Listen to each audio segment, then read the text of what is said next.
And a few years before this, Joseph had been walking the dusty roads of Kenya, and someone shared the gospel with him. He realized that Jesus was this person that was forgiving him and giving him a change in life, a redemption. And he liked that message so much more than the folk religion that his village did.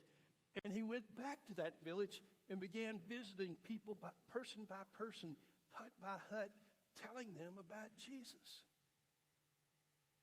He kept repeating it. And he was a little shocked that people weren't receiving it the same way he was. And one day it got to a fervent pitch, and the men in the town dragged Joseph to the middle of the village. They held him down, and the women of the town beat him with clubs and barbed wire.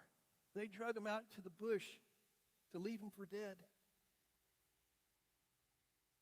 He languished there by some water hole for a few days, drifting in and out of consciousness, but finally built up enough strength, and he wondered, how come the village isn't receiving this beautiful message? He thought he had left something out. He rehearsed it and went back and got the exact same reception over again. The wounds that were just beginning to heal got reopened again, and new ones put next to the old ones. And he was left back in the bush again, taking even longer to recover.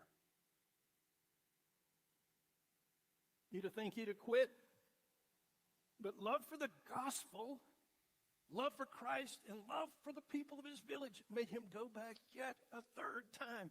And this time, they were waiting for him. And sure enough, as he was being beaten again, the last thing he remembered before he fainted was that the women that were hitting him started getting tears in his eyes. And Joseph woke up yet again. The first time he made it amazing, the second time beyond amazing, the third time a miracle. But this time he woke up in his own hammock.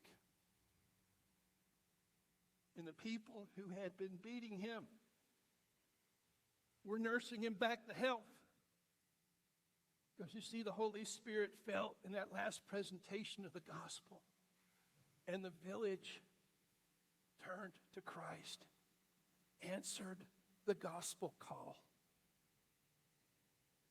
And it transformed. Joseph, still an itinerant evangelist,